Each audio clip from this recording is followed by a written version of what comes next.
Today is Wednesday, May 6, 2020. Coming up on Roland Martin Unfiltered, civil rights groups, friends, and family calling for a wider investigation and arrest in the murder of 25-year-old Ahmaud Arbery, shot and killed by two white men in February in Georgia. Why are they not in jail? We'll give you the latest on that story, plus the latest on the coronavirus pandemic, where it continues to stun us all across the country. We'll also have an update on the status of PPP payments. Black businesses, you still have time to file paperwork. Plus, on top of the coronavirus pandemic, we now have murder hornets in the United States. We'll tell you exactly what that's all about. Also, former NFL player Eric Reid talks about the battle for player benefits. He'll join us. Also, in today's tech segment, we'll introduce you to the Virant Network, and comedian Lunel is here with today's Comedy Break. Folks, it's time to bring the funk. I'm Roland Martin Unfiltered. Let's go. He's got it. Whatever the miss, he's on it. Whatever it is, he's got the scoop, the fact, the find. And when it breaks, he's right on time and it's rolling. Best believe he's knowing. Putting it down from sports to news to politics. With entertainment just for kicks, he's rolling. It's on go, roll, y'all. It's Roland Martin, rolling with Roland now. He's funky, he's fresh, he's real, the best, you know he's Roland Martin now.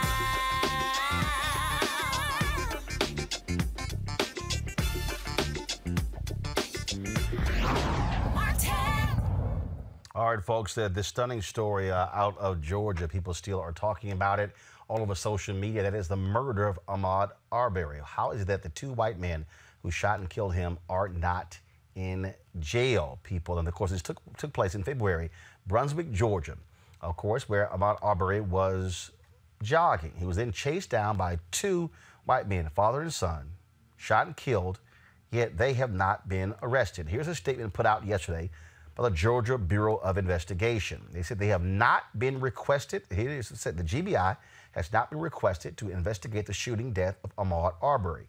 The Glenn County Police Department has requested that our Kingsland office investigate the following: allegations of threats against GCPD and individuals involved in the active investigation, the public release of video related to the shooting death of Ahmaud Arbery. These investigations are active and ongoing. And I want you to leave that up. I want you to follow this here. The police department where this took place has not asked the Georgia Bureau of Investigation, essentially their state FBI, to step in.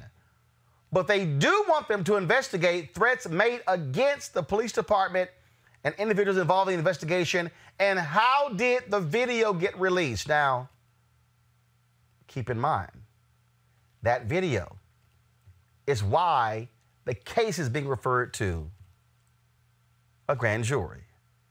Folks, they were trying to keep this quiet. They did not want the public to see this video. The Georgia NAACP has also issued a statement about the case being presented to the Glenn County grand jury. Joining me to talk about all of this is President of the NAACP, Reverend James Woodall. Reverend, glad to have you on the show. Thank you, Roland, for the invitation. I'm glad to be able to speak to this injustice. Speak to how, so the police department doesn't want the GBI involved in the actual murder investigation, but they want them to investigate two other issues as opposed to exactly how did these two men shoot and kill Arbery. That's correct. And the only thing I would add is we did receive an update late last evening that the GBI has officially been requested to, investigate the murder of Ahmaud Arbery. As of yesterday, the governor, as well as the attorney general, has also made comments that they, quote unquote, are very concerned and are putting their resources to ensure that justice is served in this case. So that is as of late last evening. Again, though, this took place on February 23rd. That's right. The New York Times had a story on this a week or two ago. We had Lee Merritt on the show. All this activity in the last 24 hours is solely because the video was leaked. If that video is not made public, then None of this is happening. There's no grand jury. There's no request for the GBI. The governor's not commenting. And it's not like nobody knew about this. That's correct. And then to add insult to injury, the video that was released yesterday has been in the possession of the police department and the district attorneys, all three of whom had access to it. The family had not seen the video until it hit social media on yesterday.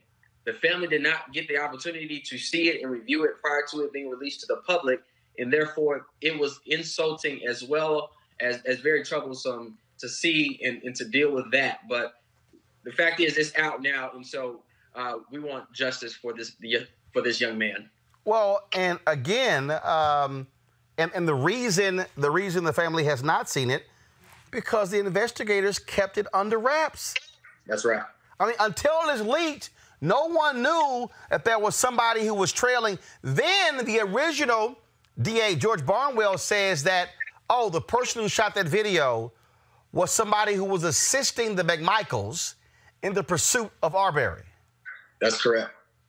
That's correct. And that's exactly why the Georgia NAACP, along with several coalition partners, we have all demanded and advised our members and our community leaders to all demand that not only Jackie Johnson, who is the district attorney in Brunswick, that she resign, because this is not the first time she has done what we like to call judicial malpractice. But we also believe that George Barnhill needs to resign too, because who could be that slow and that crazy to put into writing that this was justified? There is nothing in the state statute, there's nothing in the law that would allow for those two men to kill an unarmed black boy who's simply running. So they should not only be disbarred and resign, but they should become criminally complicit in this death as well. So just to, several things. First and foremost, coming in here, Ben Crump, he represents Arbery's father. Lee Merritt is working. Lee Merritt represents, along with Chris Stewart, Arbery's mother in this particular case. We're trying to get Ben Crump on the phone as well. There is no doubt in my mind, there's no doubt in my mind here, that what you have is an attempt by the police, an attempt by these DAs to hope this story was going to go away. The fact that the initial DA, George Barnwell, concocts this whole report that absolves the McMichaels of their involvement, says it was self-defense, they were trying to make a citizen's arrest, and now all of a sudden, it just so happens on the day after the video gets leaked that the third DA goes, you know what, I think there is sufficient evidence to take this to a grand jury. Yeah. It is very traumatic, it's very disappointing, and it's injustice. And we've seen, I mean, you've covered it, time and time again. We've seen it here in Georgia that this continues to happen. 1939, 1839, we've seen these cases, so much of black blood draining our streets. We cannot continue to allow these things to happen. So we need to take up our own community and really just hold the people that need to be held accountable and ensure that justice is served. All right, then. Reverend James Woodall, we surely appreciate it. Thanks a lot. Thank you, sir. Take care. All right, I want to bring in my panel, A. Scott Bolden, former chair, National Bar Association Political Action Committee, Joseph Pinion, Republican strategist and political commentator, Lauren Victoria Burke, NNPA writer. Scott, again, all of a sudden, the DA, I'm going to take this to the grand jury. They have had this video since February 23rd. Yeah, they were going to bury it. The one thing for our viewing audience is to know is that the reason these two people haven't been arrested is because the shooter and his father, the father is a former police officer from New Brunswick or that jurisdiction, and he's a former investigator for the DA's office in Brunswick County or in that area. And so they're going to be given the benefit of the doubt. This really reminds you of Trayvon Martin, if you think about it, Roland, because they called the police, the assailants called the police, and then they got off the phone when she was asking them, what is he doing? He's running. What is he doing? And then they go run in front of him and then confront him with a shotgun, and then a struggle ensues. There's no gun for him. He's running. He's not like running trying to get away. He's jogging. He's a former athlete linebacker for a high school football team. Are you kidding me? So he's dead for running while black, and they were going to bury it. And then the video comes out. And now, the danger in going to the grand jury is this. Listen up, folks, because that grand jury is going to be from people in that community, and they're going to couch it like it was a struggle for the gun, and therefore it was justifiable manslaughter or homicide. But you got to look at what happened before. But for them getting their shotguns and doing vigilante justice, this young kid would still be alive. It's just unbelievable. But that grand jury is gonna get manipulated because they'll indict whatever the prosecutor wants them to indict, and that's simply not going to be fair. That's why the FBI and the Georgia Bureau of Investigation have to investigate versus the grand jury or an independent commission. Let's keep watching this case closely.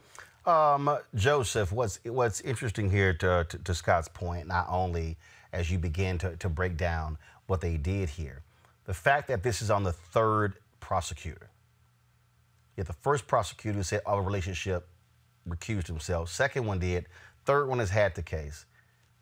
No, not going to ask Georgia Bureau of Investigation. And so here's my question. All right, coronavirus has been happening. What the hell have they been doing for the whole month of April? What the hell were they doing in March? I'm just trying to understand how heavy was their load that it took a video being leaked for them to all of a sudden say, yeah, we're going to take it to the grand jury. I'm not buying. That's why I tweeted, this prosecutor is no hero. Mm-hmm. No, I mean, look, this is not about load maintenance when it comes to cases. This is about the systemic devaluation of black bodies.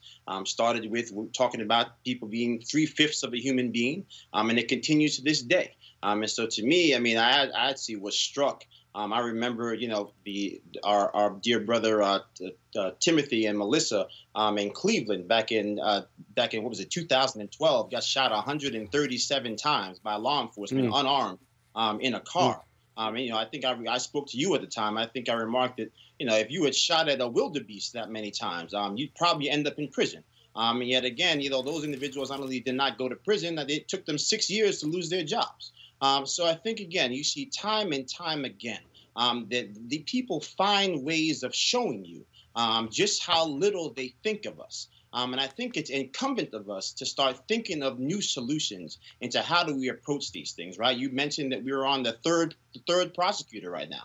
I mean, again, in all of this time, this video has been here. We know they've had access to the video. The family never saw it. At some point, we have to stop talking about, you know, the outcomes and start talking about how do we actually put teeth in legislation that actually prevents the cover-up in the first place, because that is where the true kind of most pernicious thing happens, where they start couching things, as our brother said, whether it was a struggle, whether they start trying to, you know, throw dirt on the deceased. With Brother Martin down in Florida, and his mother and his father is still trying to work to clear his name to this day. So these are the things I think we have to talk about. But again, just another tragedy that is unfortunately too predictable when it comes to black people living in America. Lauren, this was a tweet sent out last night by Georgia Governor Brian Kemp. GBI Director Reynolds has offered resources and manpower to DA Durden to ensure a thorough, independent investigation into the death of Ahmaud Arbery. Georgians deserve answers. State law enforcement stands ready to ensure justice is served. Now, again, what you had here was you had the prosecutors there saying, nah, it's all good. We're good. Obviously, the pressure continued on them. So this is now the front page. We'll pull up in a second, front page of the Atlanta Journal-Constitution. Calls for federal investigation into Brunswick shooting grow as GBI opens state probe. And so, again, all of this action It's only because of the video. Vice President Joe Biden sent a tweet out saying it is time for a swift, full, and transparent investigation into his murder, and saying he was killed in cold blood. I mean, this is the sort of the nonsense. I'm going to go ahead and play this video because this was the video that was released today by the state director. Take a moment today and discuss our agency's involvement in the Ahmaud Arbery shooting in Glenn County, which occurred in February of this year. As you're probably aware, late yesterday evening, Governor Kemp issued a statement indicating that the GBI was willing to make all of our resources available to assist the local authorities in this investigation. I then reached out to District Attorney Tom Durden, who is the special prosecutor assigned to this case by the Attorney General's office. I offered our assistance in this matter. Mr. Durden and I were able to connect and speak about 9:30 last night, and he quickly accepted our offer and asked us to become involved in the case. Some of you may not realize, but the GBI can only become involved in a matter when asked by the local authorities. After Mr. Durden's request last night, I advised him that we would hit the ground running this morning. We've now assigned this case to 3 of our experienced supervisory level agents. They come from 2 separate regions and a specialized unit which is located in the 3rd region. We've also decided that this case will be ran from headquarters and that will bring to bear every resource and all the experience this agency has in resolving this matter. You know, our goal in every investigation is to seek the truth, and that's exactly what we intend on doing in this matter. I realize that emotions are running high in this community, and they're running high throughout this state, and the last thing anyone wants to do is extend us any patience. But I also realize that this investigation must be done correctly, and therefore I must ask for a little of your patience. I'm confident that we'll do justice in this matter, but I'm just as confident we're going to do it the right way. Usually the right road isn't the quickest or the fastest way, but it's the right way, and that's the road we intend on taking. The governor of this state wants justice done in this case, as does the GBI, and I'm confident that we'll deliver that. Thank you for giving me a few minutes of your time today. Stay safe and God bless. Thank you. Lauren, this is the problem. Black people got to raise hell just to get due process. About that. And, you know, all this nonsense about they needed permission from somebody to do an investigation is a bunch of foolishness. Okay, they can do what they want to do. What we're going to need is the FBI obviously is going to have to get involved with this. I wouldn't trust any authorities down there. I wouldn't trust the prosecutor. I wouldn't trust the grand jury from down there. It is going to have to go over these people's heads.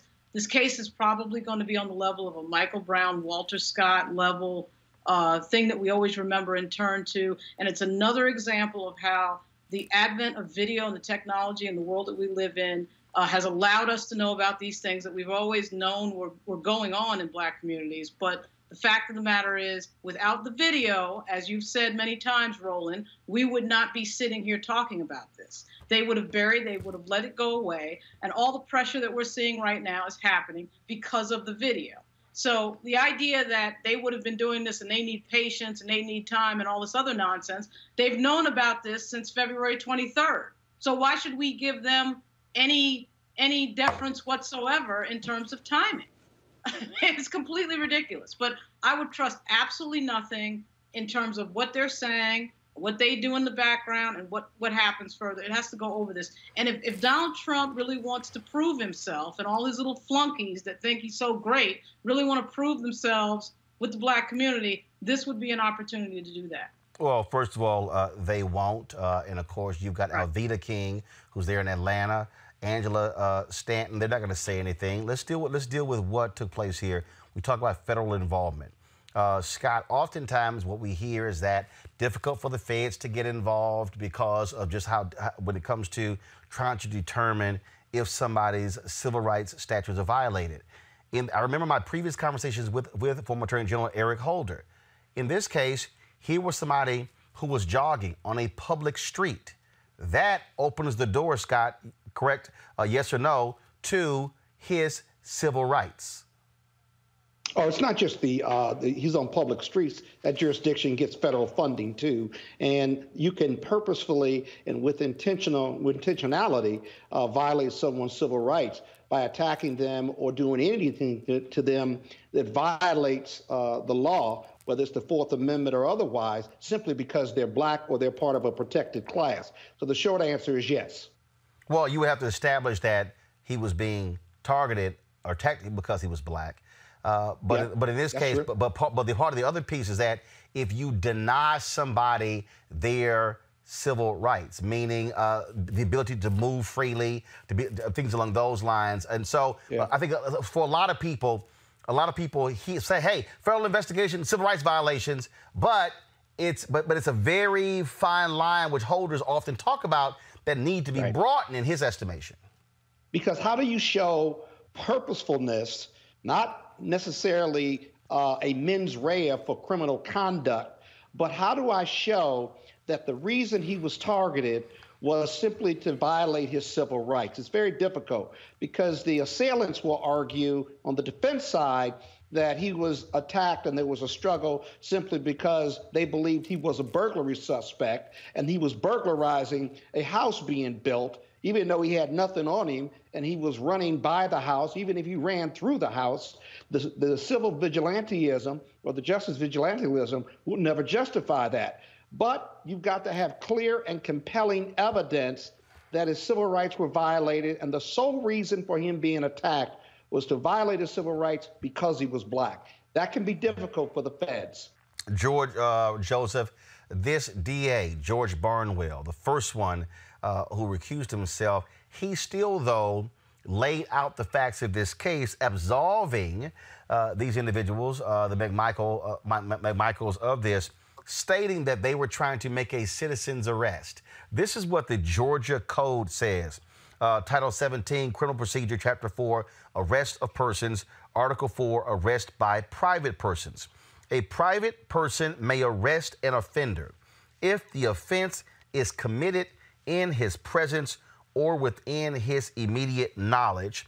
If the offense is a felony and the offender is escaping or attempting to escape, a person may arrest him upon reasonable and probable grounds of suspension. So when you look at what that prosecutor did, what he basically gave is he gave actually the defense of these two when he's the prosecutor. I mean, look, it's very clear to anybody with common sense. We talk about the law. What is the reasonable person threshold? The reasonable person can deduce that the only reason our dear brother is deceased now is because he was a member of a suspect class called jogging while you broke up there, so go ahead. You broke up there, so go ahead and repeat it. Your Skype broke up. Go ahead. No, I'm just saying, really, the only thing that made this brother a member of a quote-unquote suspect class was the color of his skin. And so I think that we just have to really dispense with the foolishness, this foolish notion that there was any other reason that he was being stopped, that he was being profiled, other than he was a black person who was jogging amongst anxious people who were pale-faced. That's just the hard truth. So ultimately, the things that we have to focus on right now, how can we get justice for somebody who is not here? How can we actually sit here and continue to watch these images time and time and time again and continue to put our faith in a criminal justice system that repeatedly does not work for black and brown people? I think to your earlier point, it is the time for people who do champion President Trump when it comes to criminal justice to say that criminal. All right, not sure why we keep losing. We keep losing your Skype there. It keeps freezing up there. I want to read this here, Lauren, and this is from the New York Times story. According to a police report, one of the men, Gregory McMichael, said that he saw Mr. Arbery running through his neighborhood and thought that he looked like the suspect in a rash of nearby break-ins. Mr. McMichael, 64, told the authorities that he and his son, Travis McMichael, 34, armed themselves and began chasing him in a truck. Now, Lauren, very basic questions that I would think if you're a police officer or if you're a prosecutor, you would ask. how did you ascertain that he looked like the suspect in the previous burglaries? Were any videos distributed? Were any photos distributed? Was he wearing the same clothing in the video? How did they ascertain that a brother who's running looks like the suspect in a rash of break-ins? Really? Yeah, Did you see so those break-ins? That's the other question. Lauren, go ahead. Lauren and Scott, go ahead. We're about to hear the Trayvon Martin playbook, right? That it was Exactly. somehow Trayvon Martin's fault that some idiot followed him on a rainy night at night when he's minding his own business, but somehow he is the aggressor and he is responsible for his own death. We're going to hear all of that run of show. It's a complete, it really just harkens back. It's appropriate this week, of course, that Ida Wells got the Pulitzer Prize, and of course she got that for investigating lynchings, because here we are talking about this. We've heard this again and again and again and again and again. It's the same nonsense again and again about how, we got into a struggle and then it's the dead person's fault that they're dead because I chased them and followed them and hunted them down with a gun. Everybody's armed, right? Then they have video, but yet it will be this guy's fault that he's dead. It's complete nonsense. We'll hear the entire thing, not only from the people who are the perpetrators of this murder, but we'll hear it from the authorities, we'll hear it from the investigators, we'll hear it from the cops, we'll hear it from everybody on down, because this, of course, is the legacy of 400 years of American history. There's no escaping that. So we have to get back to the question of how do we put a stop to it? And that comes down to a great deal of political pressure and a great deal of very focused political pressure on specific people who have anything to do with these issues, and the punishment that needs to happen after these things happen. Because we're just watching videos over and over again. We're really watching the same video over and over again, which is really insane, but that's what's going on here. Scott, here's what's very interesting. Barnhill, this is going back to the New York Times piece here. One of the prosecutors who was previously assigned to the case, George E. Barnhill of the Waycross Judicial District, had advised the police that there was insufficient probable cause to arrest Mr. Arbery's pursuers, arguing that they had acted legally under the state citizens arrest and self-defense statutes, according to documents obtained by the New York Times. Scott, this is not a prosecutor saying, you know what, I don't think we can get a conviction. No, this is the prosecutor saying you shouldn't even arrest him. Now, the whole point of this here, even if you first of all, getting arrested doesn't mean you are convicted. These two guys haven't even been arrested. Gregory McMichael and Travis McMichael haven't even been arrested, where a judge has set out bail. There are cases where you can get arrested and then a DA will take it to the grand jury. They may not indict, and then you're fine. They say, you know what, don't even arrest them. Well, as a former prosecutor, as you know, the prosecutor can look at both sides and make that determination. However, they also have the option and the discretion for the police to arrest. Defendants post bail, and then you can take it to a grand jury. But the standard for this civilian arrest is rooted in reasonableness. And if you look at that video and go frame by frame, I do this on this show when these cases come up. I did too.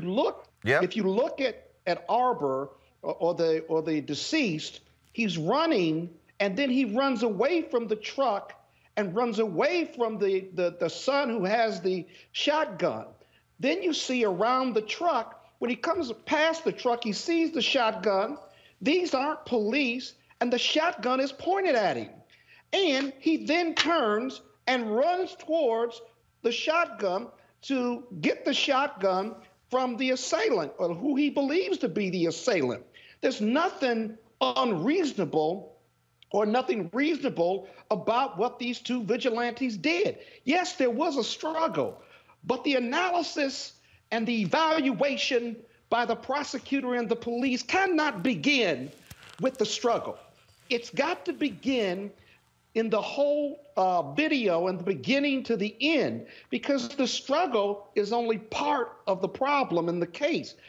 Was it reasonable for them to be there? Did they have probable cause to believe that he was a burglary suspect? Did they see him carrying a TV or something that had been removed? No, they were acting on their dumbness, their presumptiveness, and the fact that there was a black man running in presumably an all-white neighborhood. There can be no defense of civil arrest and their right to do so, but you've got to analyze all the facts, not the struggle. And that's going to be the challenge of the grand jury and the Georgia Bureau of Investigation. And this is what Barnhill wrote, Joseph and Lauren. This was in the Atlanta Journal-Constitution. They were joined by a third man, William Bryan, who lives in the neighborhood where Arbery was killed. In a letter sent to a Glenn County police captain, go to my iPad, please.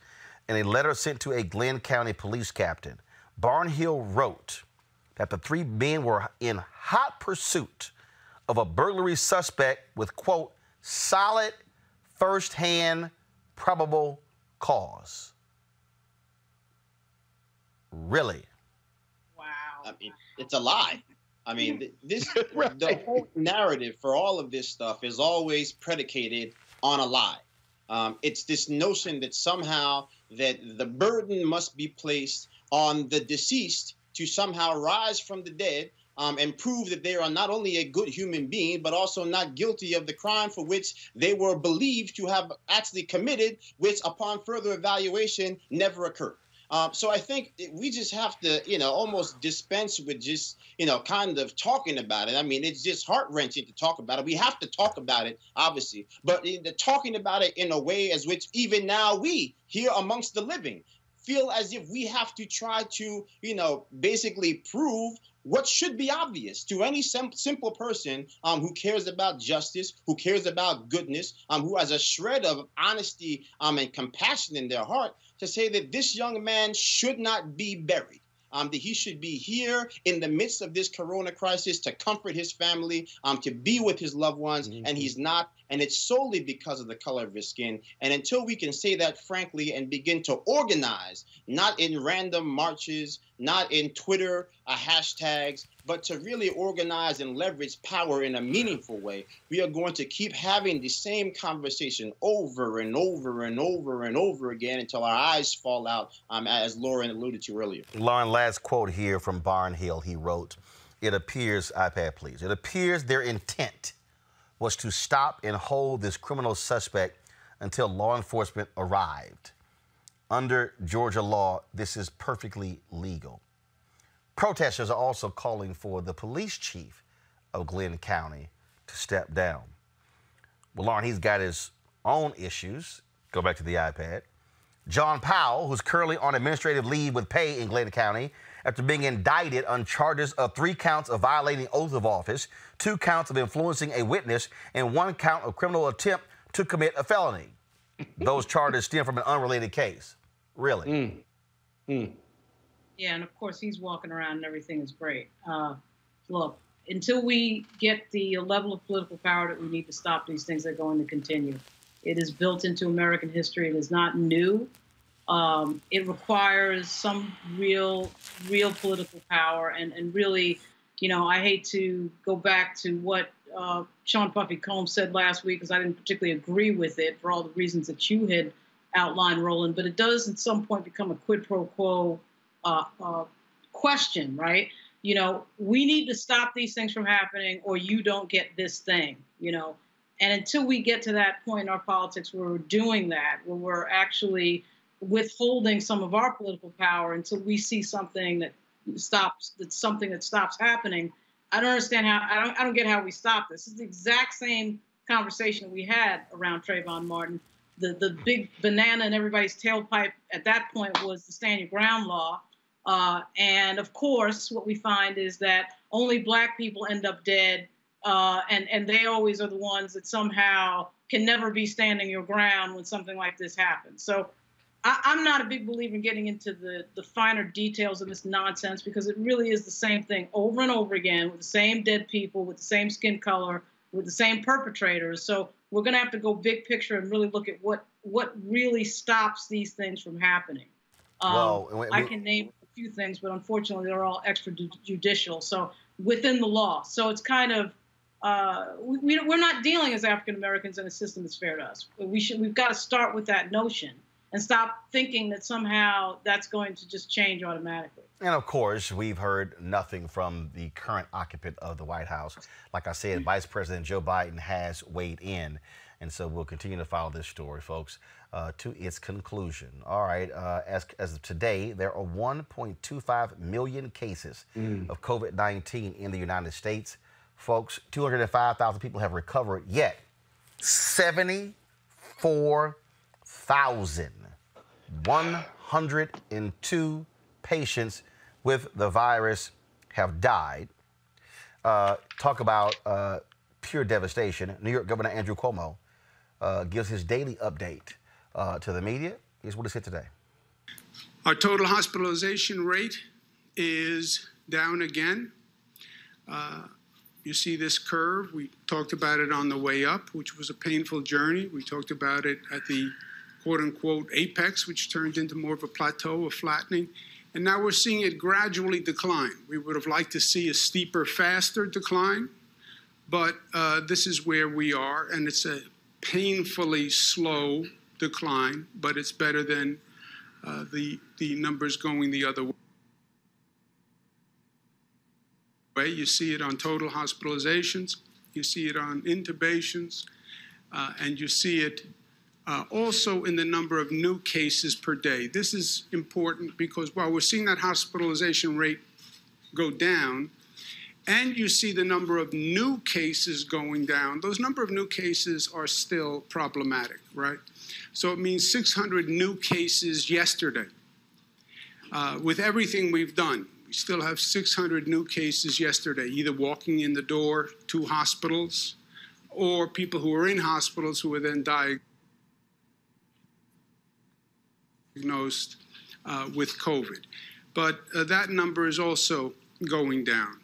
One of the most stubborn situations and the most distressing are the number of deaths, and that is down from where we were, but it's still 232 yesterday, which is an unimaginable and painful reality that we have to deal with. And when people talk about how good things are going and the decline and the progress, that's all true. It's also true. Kayleigh McEnany, the White House press secretary, of course, did the usual BS from the White House podium. Listen to this. There were supposed to be 2.2 million deaths, and we're at a point where we're far lower than that, and it's thanks to the great work of the task force and to the leadership of President Trump. But whose idea was it initially to wind it down? Again, I'm not going further. The president has answered this 4 times today. John? I just have a question. There were supposed to be 2.2. Going to wind down the coronavirus task force.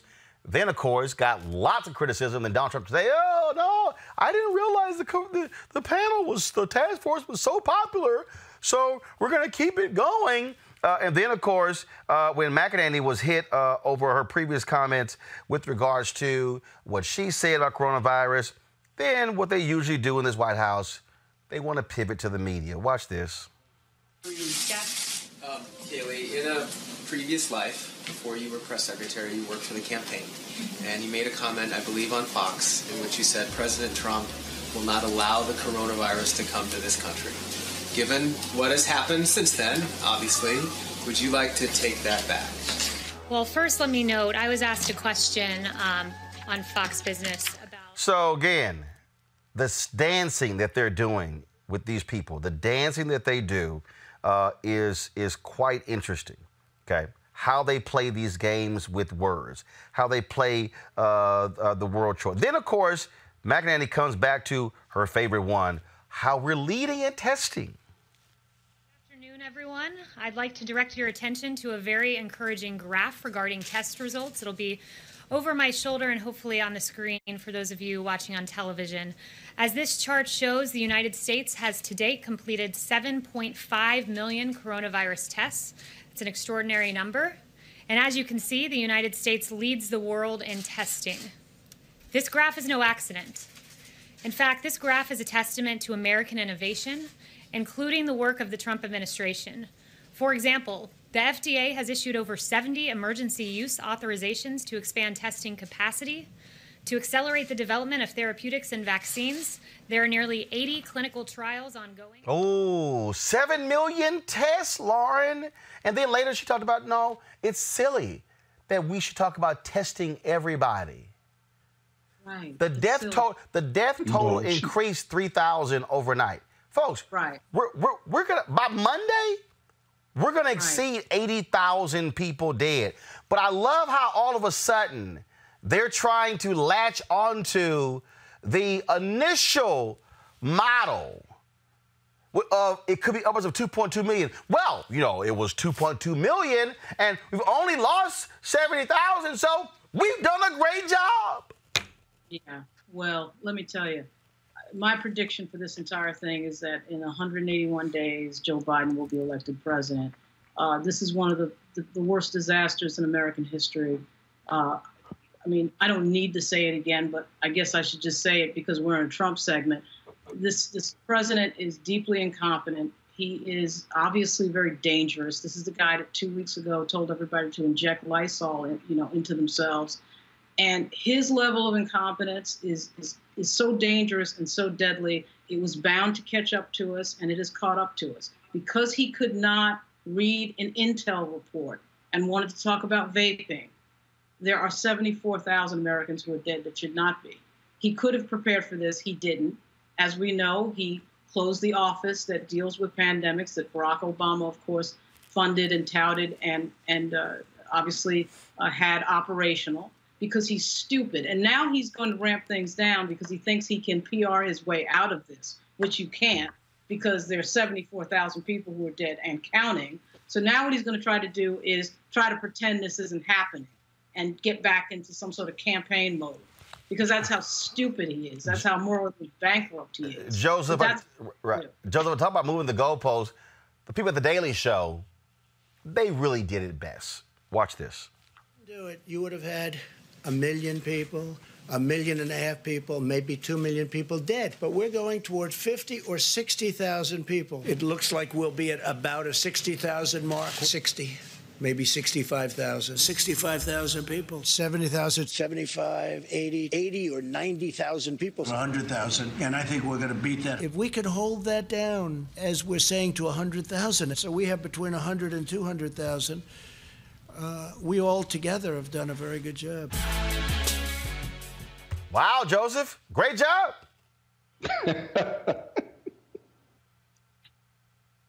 I mean, look, I come from the position that two things can be true at the same time. That we can talk about the fact that they were to call it missed opportunities is probably an embarrassment to missed opportunities for us to try to take steps to quell this global pandemic, this global disaster. Like I said, all the talking points are out there that, if the World Health Organization hadn't done this, or, yes, the World Health Organization went from telling us that we could not have person-to-person transmission to us in witnessing probably the worst pandemic in close to 100 years. So, I think overall, I think we're having the right conversation, perhaps the wrong way.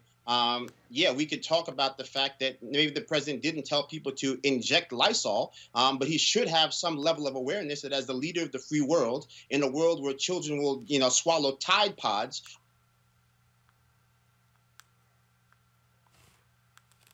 Again, looks like even if there might be some reality. So, I think ultimately, again, we just need to talk about how do we keep people safe. We are crushing the curve a little bit here in New York, but we see spikes in places like New Orleans. We see spikes in places like, places like Washington, D.C. So those are the type of issues that I think we should be talking about right now moving forward. Scott, Trump is a little bit upset at Never Trump Republicans, this Lincoln group who put out this devastating ad playing on the well-known Ronald Reagan ad, Morning in America, many credit with putting him over the goal line. They have a different morning in America. Watch this. There's morning in America. Today, more than 60,000 Americans have died from a deadly virus Donald Trump ignored. With the economy in shambles, more than 26 million Americans are out of work, the worst economy in decades. Trump bailed out Wall Street, but not Main Street. This afternoon, millions of Americans will apply for unemployment. And with their savings run out, many are giving up hope. Millions worry that a loved one won't survive COVID-19. There's mourning in America. And under the leadership of Donald Trump, our country is weaker and sicker and poorer. And now, Americans are asking, if we have another 4 years like this, will there even be an America?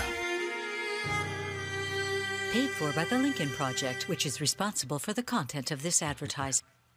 Well, Scott, that ad ran in one market. Trump lost his mind, was tweeting, cussing them out, dogging them. Sounds like they hit their mark. A hit dog will holler, as my grandmother used to say, and the dog is Trump and he's hollering.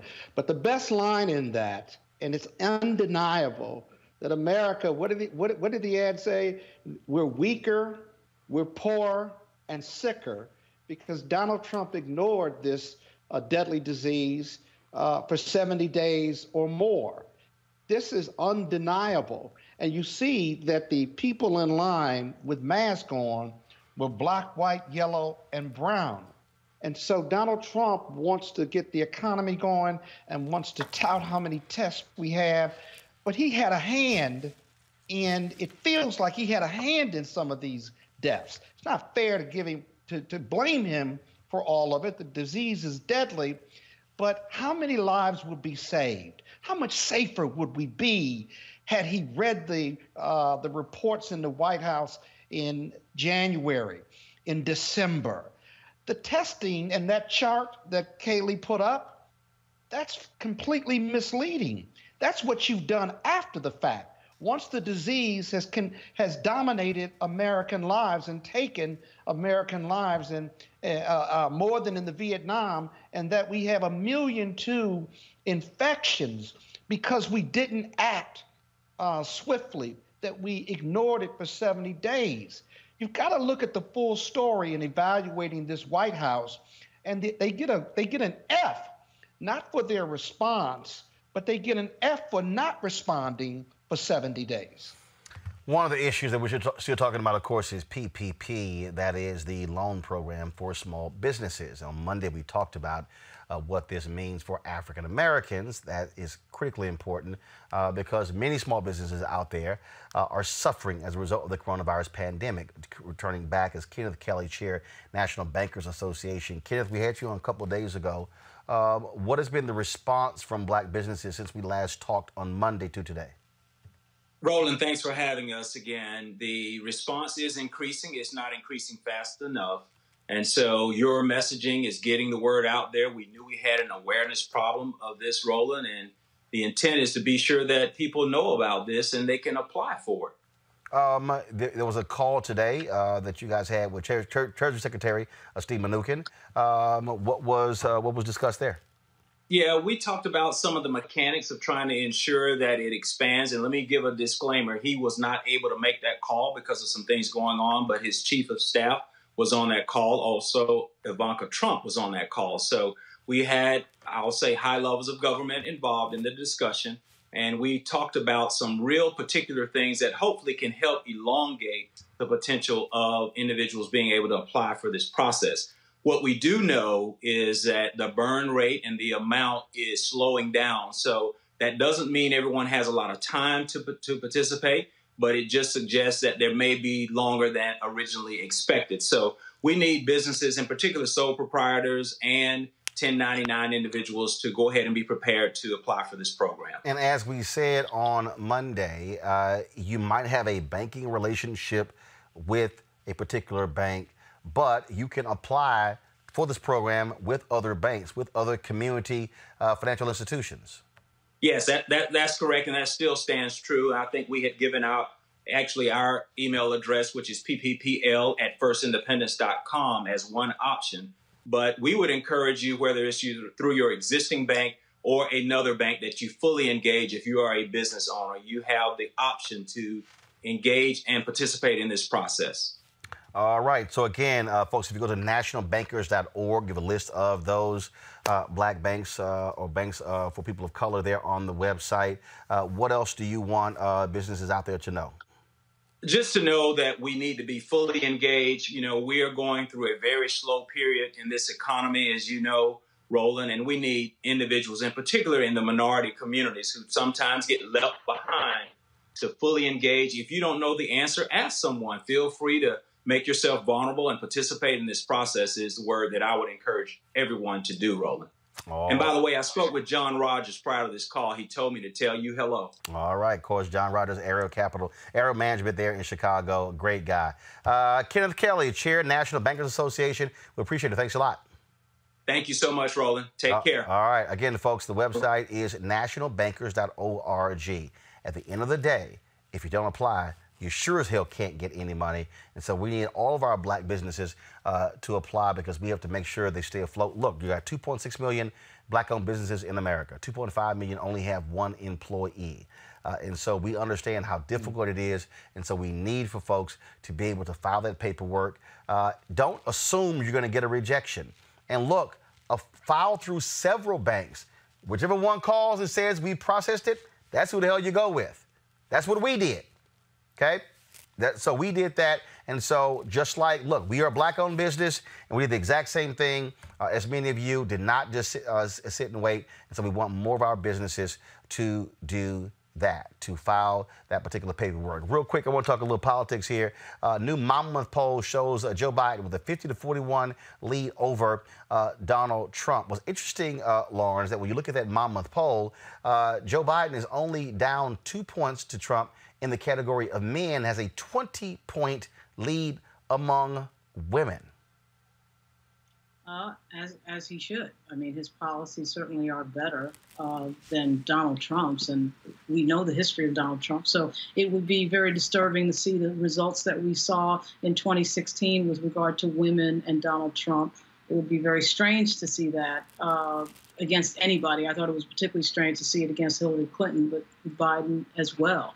So we'll see what happens on Election Day. I predict that Biden will win. I just think that this is a disaster that we're watching with regard to Donald Trump economically and, of course, health-wise.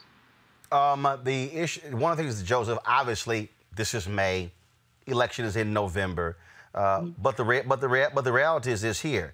Donald Trump had a perfect confluence of events that allowed him to win. Only won by some 78,000 votes when you combine what took place in Wisconsin, Philadelphia, and Michigan. And so he is desperate for that. But here's the deal.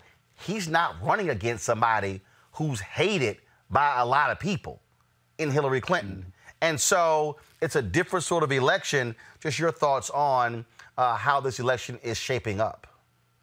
Look, I think that people who think this election is over and think that they can have a coronation party for Joe Biden are probably putting the cart before the horse. Or to say people who keep saying, oh, Trump is going to win. I keep saying, y'all, ain't nobody a lock. Yeah, I mean, I think the reality that we face right now is that you got President Trump, who in many ways, you know, even if he's the made-for-TV president. And we're actually going to be in the situation with the first television-only event when it comes to the presidency of the United States. And for me, you know, Joe Biden's superpower, you know, whether he sometimes stutters, whether he sometimes forget his own name, is that he can get in a room with people and he can connect. And that when American people see him connecting in that deeply empathetic way, it has this power to grip a nation. Well, in a post pandemic world of COVID-19, you know, those moments don't get to happen anymore. You don't get to have that moment where Bill Clinton walks towards a lady in the audience who's talking about the national debt, but really she's talking about her own personal issues with debt and with poverty. Those moments that define presidential campaigns may not exist in this 2020 election. And so really, if you talk about the confluence that helped make President Trump in 2016, in a very strange and bizarre way, the tea leaves could actually be favoring him again in an election where Joe Biden, really all he had to do was stay standing up and talking to people. He might not actually even be able to do either of those things because of the nature of this pernicious disease. Well, don't forget, I mean, Joseph, I get your point, but ain't like Trump is young. I mean, Joe Biden's got 77, Trump, what, 73? I mean, look, I just so I mean, at the end of the day, coronavirus, but both of them are in the danger category. Well, look, I don't think the issue is the age. I think the issue is the vitality. I think whether you hate President Trump or whether you love him, the one thing I don't think you can say is that he's lacking of energy. Oh, yes, we can. Well, but here's the other deal. It's easy to have lots of energy when all your ass do is watch TV for most of the day. Hold on. I mean, look, here's the issue. We're talking about real life, and then we're talking about political life. No, I'm talking about real life. Donald Trump is a lazy sumbitch. No, that's not what we're talking about, though. We're talking about how people win elections. And the reality is that you have somebody like Joe Biden, who honestly, I think we're actually watching him in decline. You can't sit there and honestly say that the Joe Biden that announced his candidacy for president has the same vitality of the Joe Biden that we're looking at today. Have you heard? All of the shortcomings. I think we're talking about two different things. You can talk about all of the obvious Lauren, hold on. Joseph, Scott, then Lauren, go.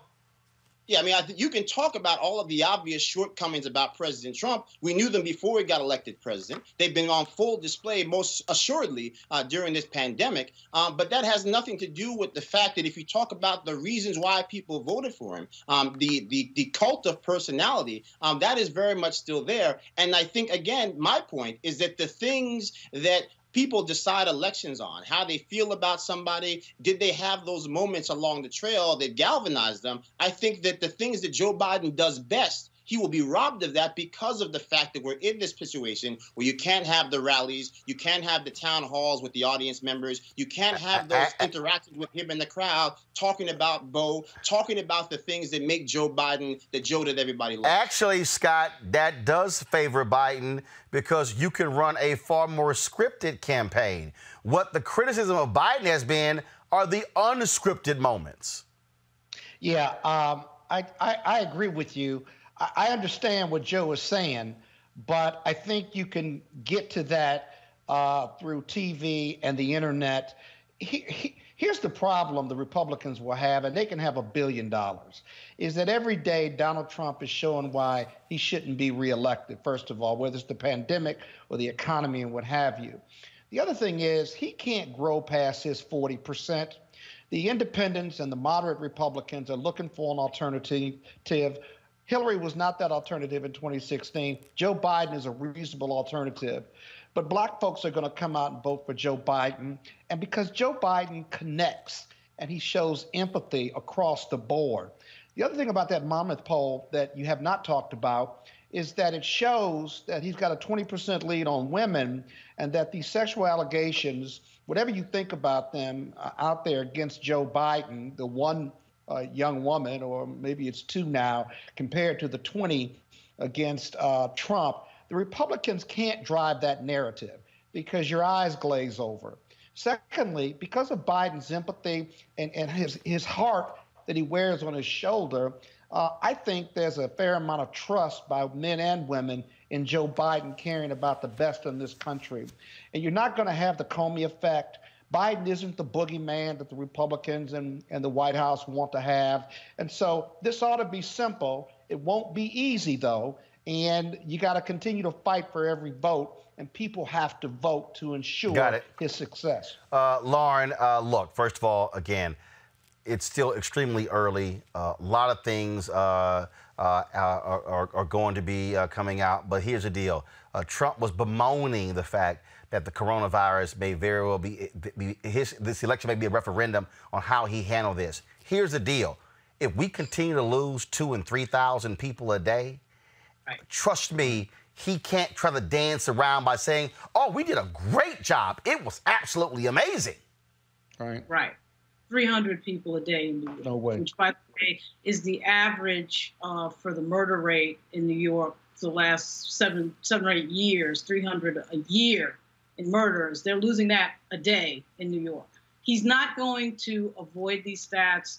It is him who is connected to what just happened with coronavirus. He can't escape it. We're headed toward 100,000 people dead, an unprecedented crisis.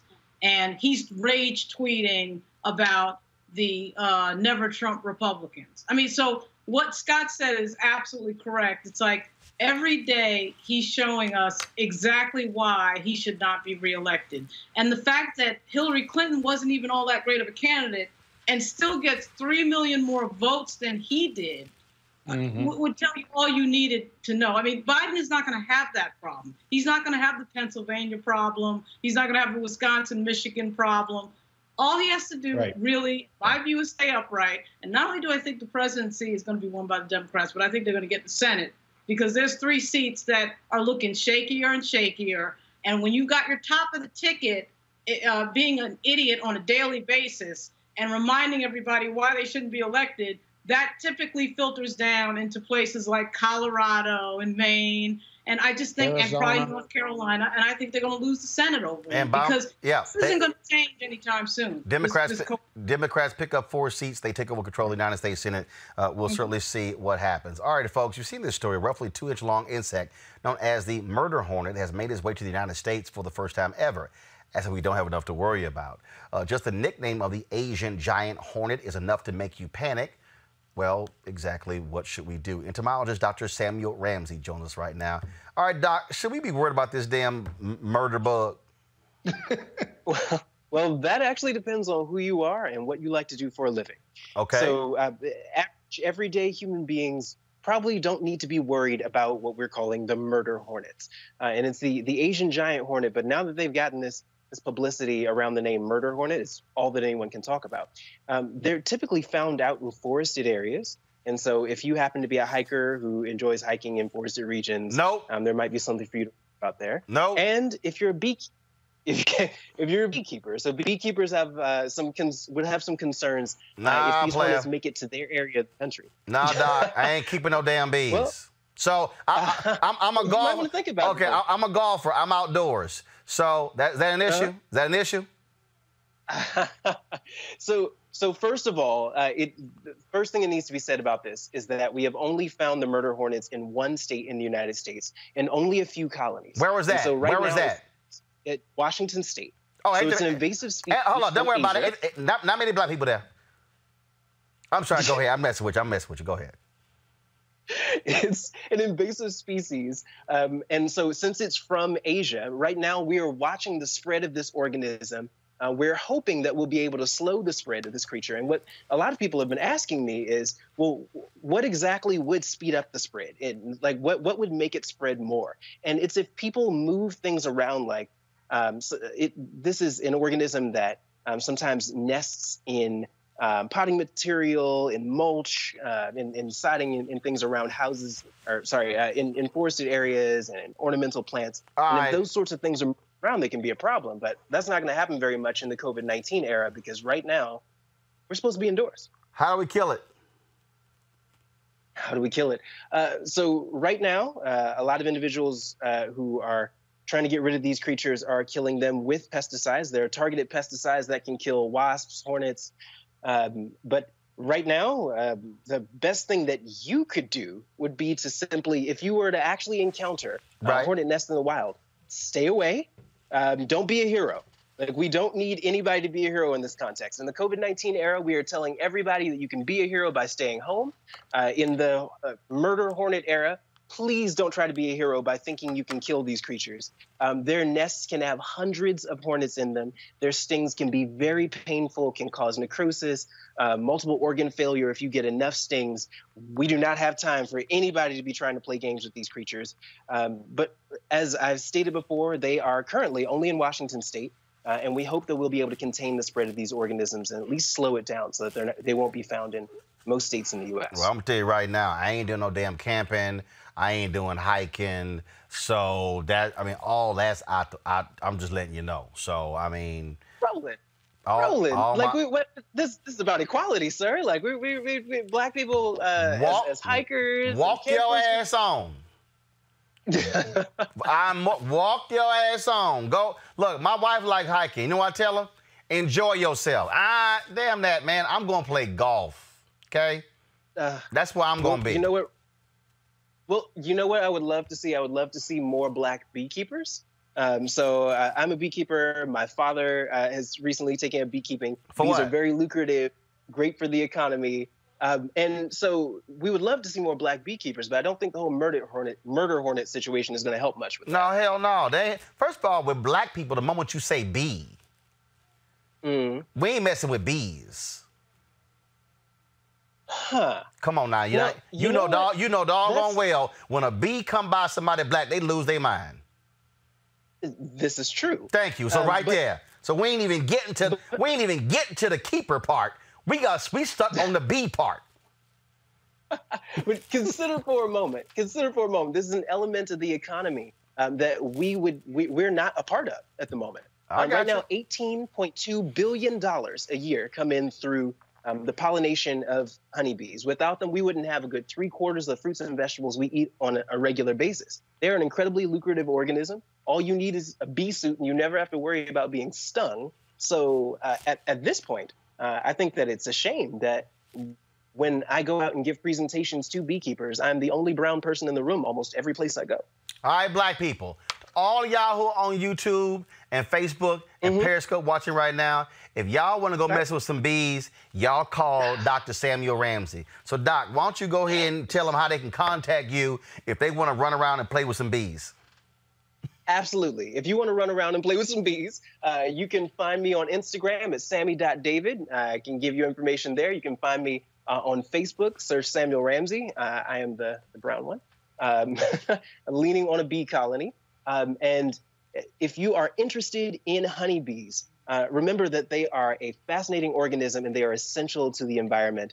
And so us making sure that we preserve them is us making sure that we preserve our planet and our way of life. We wouldn't have so many amazing fruits and vegetables that we consume on a regular basis, and the meat that we eat on a regular basis, because many of those animals are fed pollinated plants. So, Roland, if you like food, you like bees, sir. That's cool, but I ain't got to be a beekeeper. Tamika Coleman on YouTube said my daughter wanted to be a beekeeper, so it's not all blacks rolling. Tamika, that's great. You can call Sammy. Y'all can work that whole thing out. Thank you, Tamika. Look, here's the deal. I ain't got to do what everybody else do. I can enjoy the fruits of y'all labor. So y'all go ahead and be the black bee and go and get some honey and knock yourselves out. Dr. Sammy Ramsey, we appreciate it. Thanks a lot. Glad to be here. Thanks, Roland. All right, folks, real quick break. When we come back, we're going to talk to NFL player Eric Reid, his attorney, about their fight against the Players Union when it comes to benefits for fellow players. You're watching Roland Martin Unfiltered. Back in a moment.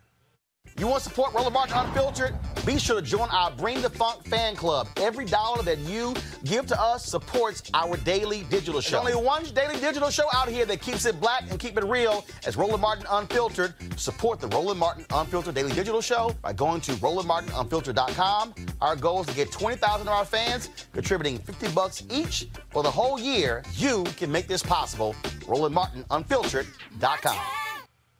Last month, the National Football League Players Association ratified a new collective bargaining agreement with the NFL. The agreement will run through the 2030 season and provide players and owners labor peace during an uncertain time for the country. The players' vote was close with 1,119 players, 51.5% voting in favor and 959, 48.5% voting against. Also, I understand some 500 players didn't even vote. What the hell were they thinking? But a win is a win. A majority by one vote would have had the same impact, of course, as unanimous vote in their favor. Then the 456-page deal was passed. But if the players vote on the right deal. Joining me now is Eric Reid, who's a free agent, and his attorney, Ben Meiselas. Is correct? Meiselas, is that it? That's it, Meiselas. Meiselas. All right. Glad to have both of you here. Eric, I want to start with you. You've been quite vocal with your comments on social media, talking about this deal. I've seen accounts by the wives of NFL players, former players who say that they're going to be hurt by this and they're freaking out because they are the caregivers. And so what has been your main objection to this deal? Well, initially, I got a random email saying that I needed to vote on the deal. No heads up at all. And I had no clue what I was voting on.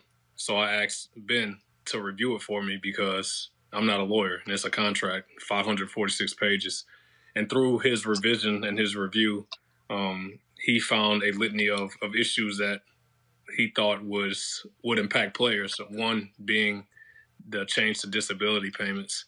And then after the vote happened, Ben recognized that there was a change to language that we had voted on.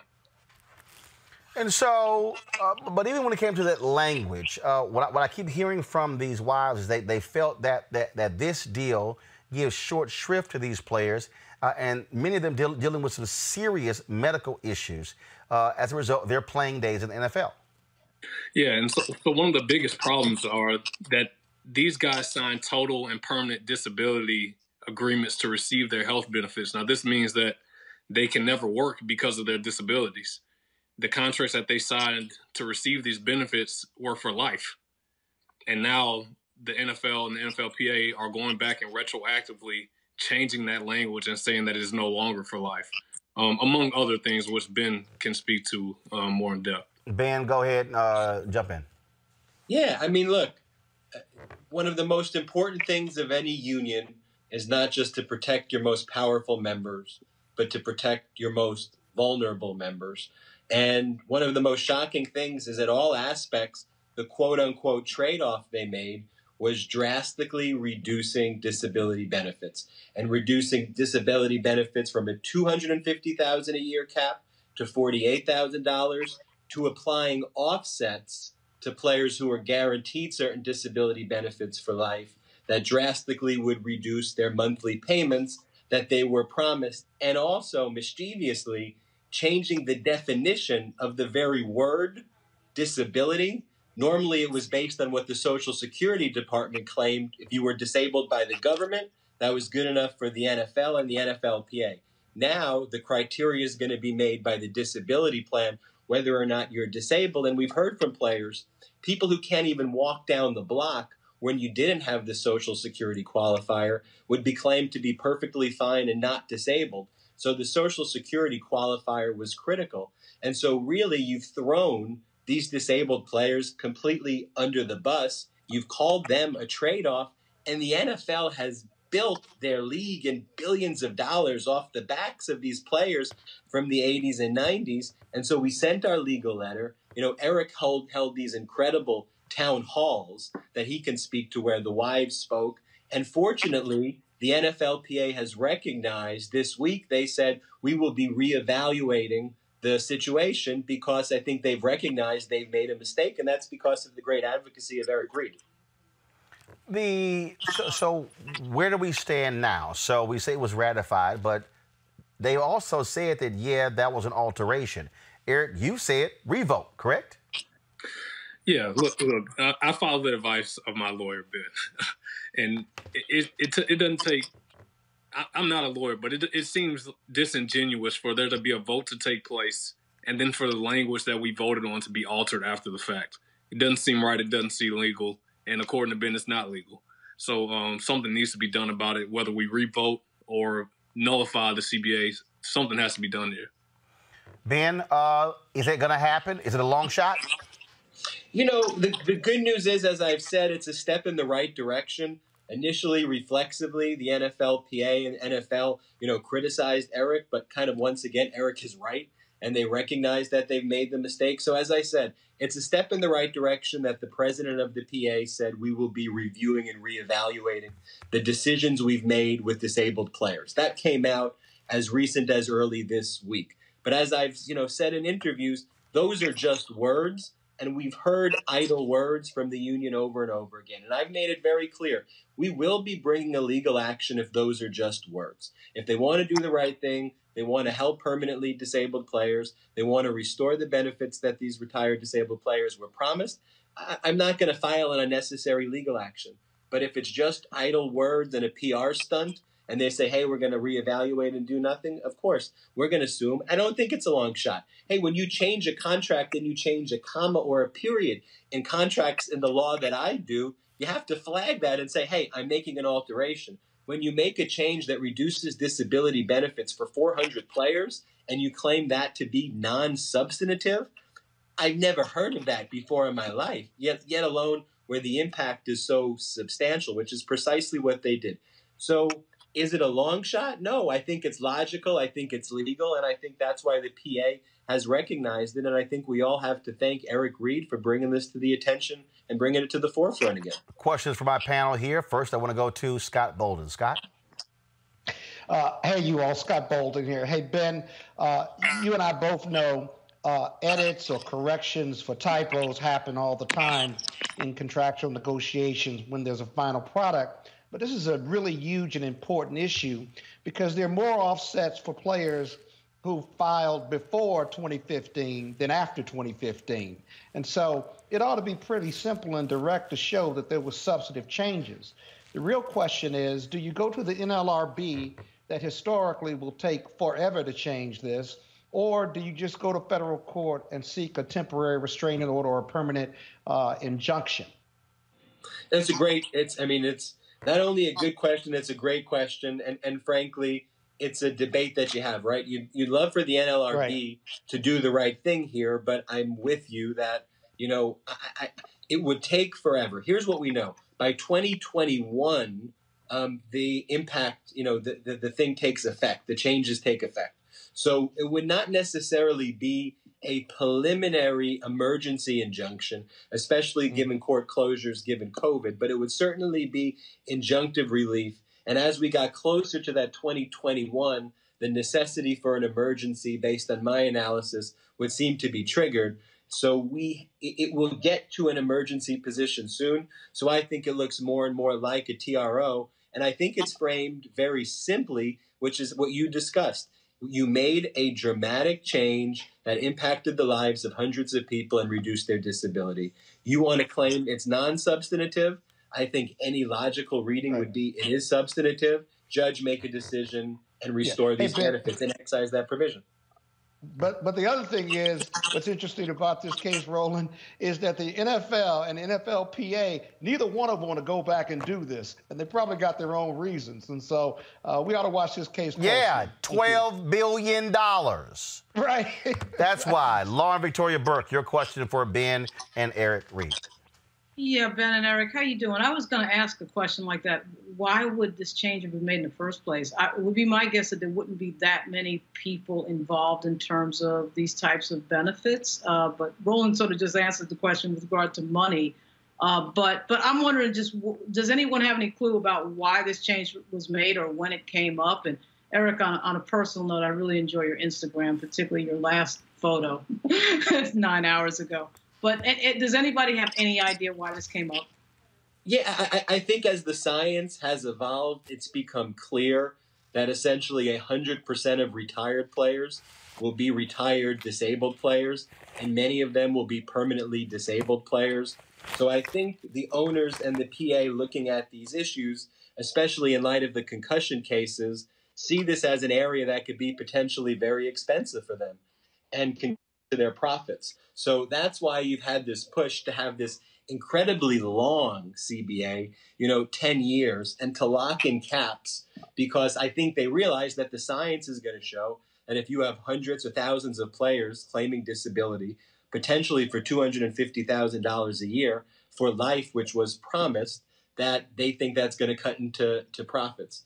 Regarding the very specific change that was made, the NFLPA's position was, you all should have realized, even though we made a mistake and didn't include the disability aspects for players before January 1, 2015, come on, you should have realized that the intent of it was, since we were stripping benefits anyway, everybody should have known that we were stripping benefits of all players, because it would be incongruous for us to take benefits away just from post January 1, 2015, if we didn't take pre-January 2015. And frankly, I think that's a ridiculous legal argument to be made. But I think that's the bigger picture argument and the micro argument to answer both of your questions. Go ahead. Thank you. Yeah, Eric, my question, Joseph here, just my question for you specifically. I think it's well documented, kind of the malfeasance of the NFL We talk about, this is a league that you can sign a multi-million-dollar contract on Monday. They can get tired of you on a Tuesday and kick you out the door penniless on a Wednesday. So I think that is obviously, this has been the case my entire life, certainly your entire career. But I think my question, is more, how do we keep getting here? And specifically when it comes to the NFL Players Association Union, and forgive me for maybe putting you on the spot, but, this is obviously the most violent sport on the planet. We're talking about a multi-billion-dollar multinational organization. How is it that it seems to me that we keep finding ourselves in a situation where, for one reason or another, the union hasn't found a way to protect its most vulnerable members? Well, I think that's exactly it. It boils down to union leadership. DeMaurice Smith was in charge of negotiation on the last CBA, which people said was the historically worst CBA in the history of sports. And we're right back here again with this CBA. It boils down to union leadership. And so, I think. Go ahead. No, Joseph, go ahead. No, I think to that point, again, to me, how do you change that, right? Because I think to me, I think whether you're talking about a neighborhood or whether you're talking about a family that is that fraternity of the NFL, at some point, I know you're not the only person who feels this way, right? And so at some point, how do you get to a point where you can galvanize, enough people to say that, we're not going to be treated, basically as, at-will employees by a multi-billion-dollar organization. Even back to the contracts, not to harp on it, but if you are planning a wedding right now, there are catering halls right now that won't return deposits for people who are trying to plan weddings, and we have people who are going to be permanently disabled, and they can't even get their just pay and their just due. So, to me, again, I don't know if you have the answer, but maybe somebody has the answer. How do we get enough players to realize that things are bad enough that they need to not only take care of themselves, but also take care of future generations of NFL players? Well, the answer is the same. It's union leadership. And with regards to this CBA, again, there was no announcement saying, hey, you guys, we're going to vote on the CBA next week. I happened to check my email on a Tuesday and saw that there was a vote on the CBA. Had my phone been broken, had I just chosen not to check my email that day, I would have never known. And that may have been the case with the 500 players that didn't vote. Maybe they just didn't check their email for a week. We don't know. And here's an incredible thing, too. The executive committee, who's responsible for voting on whether or not to pass it to the broader vote, the executive committee voted no on the CBA by a vote of 7-4.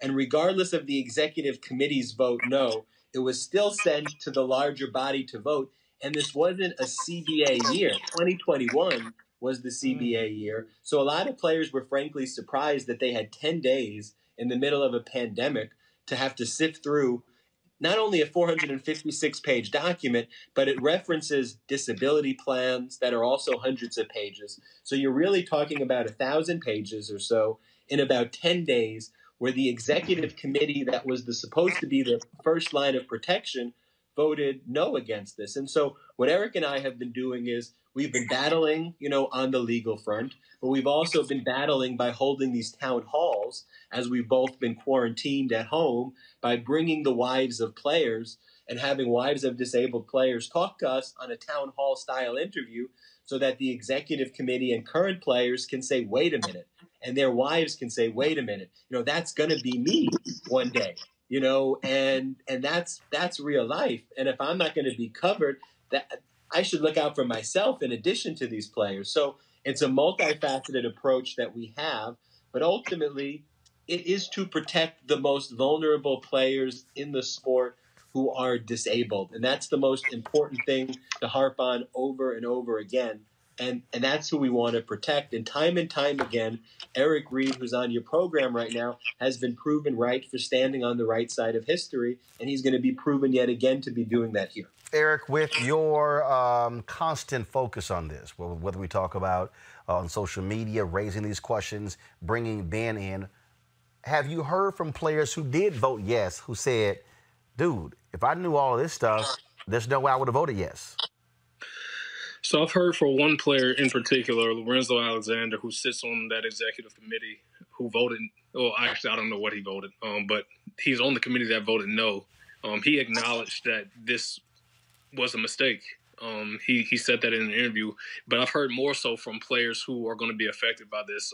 Former teammates of mine, one who suffered a neck injury and is disabled, he didn't even know about this. Like he had no idea until I called him. And so who actually voted? First of all, before you finish that, who voted? Was it current players? That's the only ones who could vote? Yes. You're correct. So current players are the only one with a voting power. The disabled players who are affected by this had no vote, had no say in it. Wow.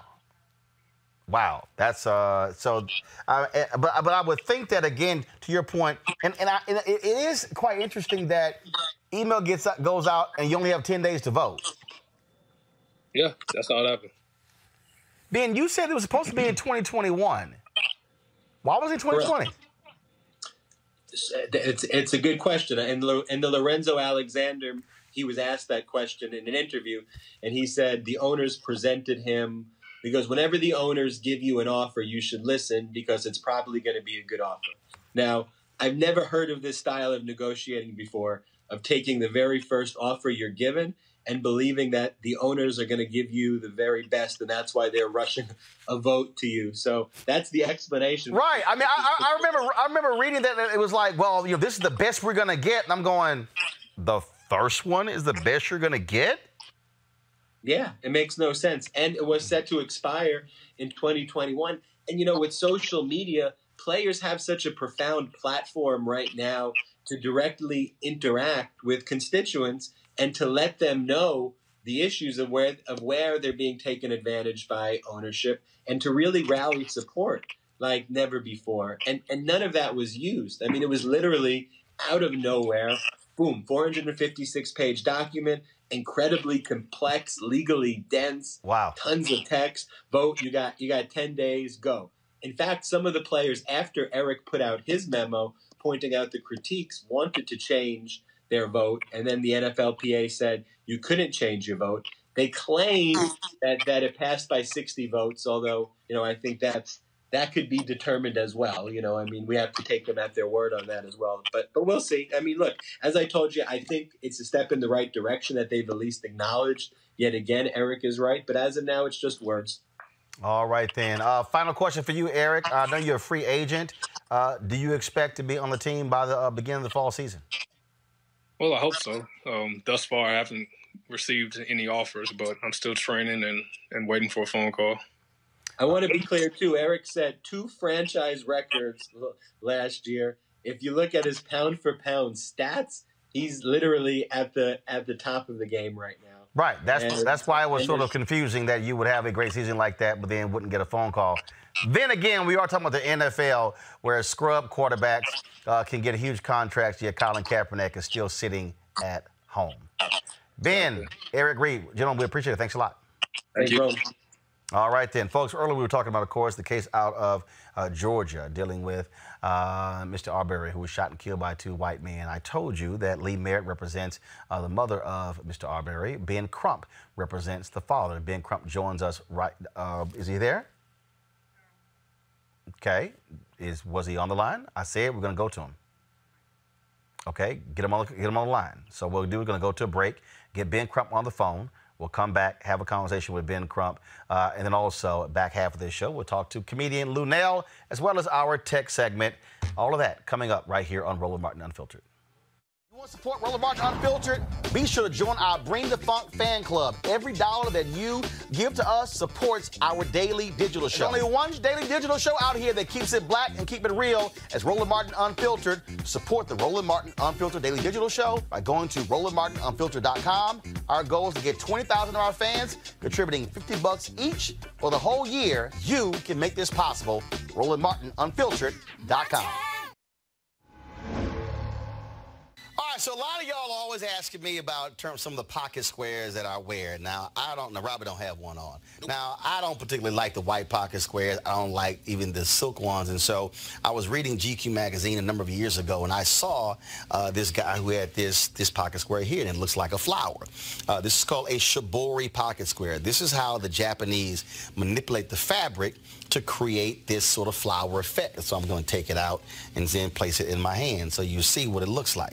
And I said, man, this is pretty cool. And so I tracked down, it took me a year to find a company that did it. And so they make these about 47 different colors. And so I love them because, again, as men, we don't have many accessories to wear, so we don't have many options. And so this is really a pretty cool pocket square. Now, what I love about this here is you saw when it's in the pocket, you know, it gives you that flower effect like that. But if I wanted to also, unlike other, because if I flip it and turn it over, it actually gives me a different type of texture. And so therefore it gives me a different look. So there you go. So if you actually want to get one of these shibori pocket squares, we have them in 47 different colors. All you got to do is go to RolandSMartin.com/pocket squares. So it's RolandSMartin.com/pocket squares. All you got to do is go to my website, and you can actually get this. Now, for those of you who are members of our Bring the Funk fan club, there's a discount for you to get our pocket squares. That's why you also got to be a part of our Bring the Funk fan club. And so that's what we want you to do. And so it's pretty cool. So if you want to jazz your look up, you can do that. In addition, y'all see me with some of the feather pocket squares. My sister, who's a designer, she actually makes these. They're all custom made. So when you also go to the website, you can also order one of the customized feather pocket squares right there at RolandSMartin.com/pocket squares. So please do so. And of course, it goes to support the show. And again, if you're a Bring the Funk fan club member, you get a discount. This is why you should join the fan club.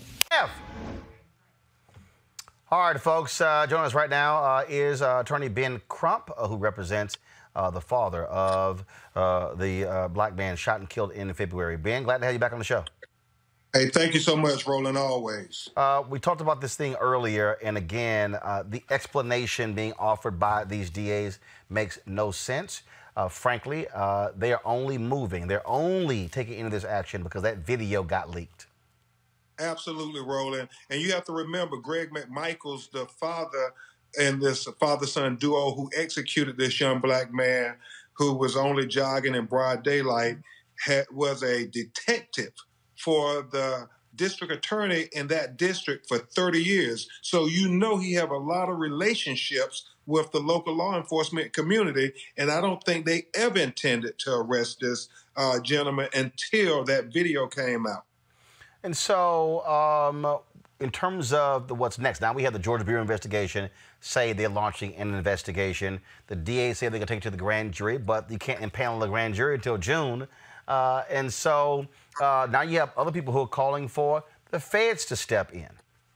Absolutely. And Roland, we reject that excuse that they can't arrest anybody until June 12th. You know, when you think about what they consider essential services in Georgia, like tattoo parlors, alcohol bars, and bowling alleys, why isn't it essential that we get justice for the execution of an unarmed young black man who was simply jogging in his T-shirt and shorts, no burglary weapons, no burglary mask, any of that crap? Why can't we get justice for him? And there is enough probable cause in that video that we see with our own eyes to make an arrest. Black people are arrested all over Georgia with far little than that video. Questions from my panel. First, Scott Bolden. Hey, Ben. Scott Bolden here. Hope you're safe and sound. Glad you're on the case. Let me ask you this.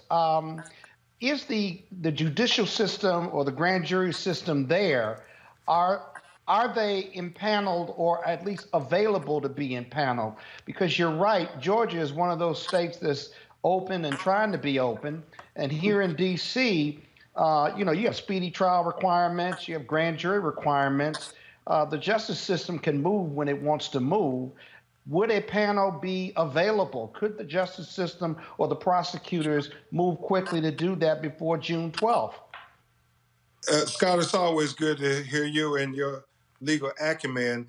And you're absolutely right. It's a matter of will. this is an executive order by the governor of Georgia who, based on his executive order, opened everything else back up. So if he wanted to, they could have this grand jury impounded and respect social distancing. It's just a matter of will. And I always believe, it's like Dr. King said, justice delayed, justice denied. They're hoping that we will forget about it, Scott. Yeah, but they could go out and arrest him right now. I mean, the DA could authorize the police to arrest him, hold a bail hearing, and then put him in the grand jury later. It happens all the time, all around this country. There should be no delay here. Absolutely. And the Georgia Bureau of Investigations can do it. In fact, we expect them to do it and not wait on June 12th, because they are supposed to be operating completely independent, completely divorced, they said, of anything that the local authorities have done. So if that is indeed the case, and they watch this video with their police power, Roland and Scott, they can go arrest these murderers, this deadly father and son duo right now. Joseph. Brother Krupp, thank you so much for joining us. Obviously, you know, it's bittersweet because obviously you're a tireless advocate for justice, and yet at the same time, I feel like, you know, every time we encounter something horrific. And so I think, you know, to me, you know, how can we focus on getting the average person to understand kind of what our colleagues have been iterating talking about all day, which is that, you know, people are being arrested every day for foolishness, even in the midst of this corona crisis, right? And that, you know, people have arrest warrants issued, you know, for parking tickets. So, you know, just trying to talk about that in a way that people at home can understand that, you know, there is absolutely positively no excuse for the fact that these people have not been brought to justice, or that at least not in the queue for justice to occur. Exactly, Joseph. Two things. Number one, as I articulated in my book, Open Season, the legalized genocide of colored people, over and over again, they engage in what I call the intellectual justification of discrimination. And that's all that is happening right here in Brunswick, Georgia. Because as Marcus Aubrey, Ahmaud's father, said, if the shoe was on the other foot and it was him and Ahmaud in a pickup truck with a shotgun and a .357 Magnum chasing a young white man jogging in the neighborhood, and they kill him, they would have been arrested that day. There is nothing that can convince him that they would not have been arrested. And so Mr. Marcus says it's just not fair that Greg McMichaels gets to enjoy his son in his presence, while on Friday, which would have been Ahmaud's 26th birthday, he can't enjoy the presence of his son on this earth. So it's just disingenuous what they're saying, why they can't go make an arrest. Hopefully our people won't keep falling for the banana in the tailpipe. When they want to arrest people, they arrest them. They don't want to arrest these guys. Lauren Victoria Burke. Hey, Ben, this is Lauren. My only question for you, and thank you for all your great work, is when are you filing the civil lawsuit? I mean, I trust nobody down there. I don't think any justice is going to be done. So I'm just wondering, when do you file the civil lawsuit? Do you wait until these people do their typical dance, or do you do it now? You know, unfortunately, even though we can file a civil lawsuit, we've looked at the assets. They have hardly anything. The real push, and we don't mind bankrupting them, Lauren, but the real push is to make sure that they are held accountable, that they are in prison for the execution of this young man.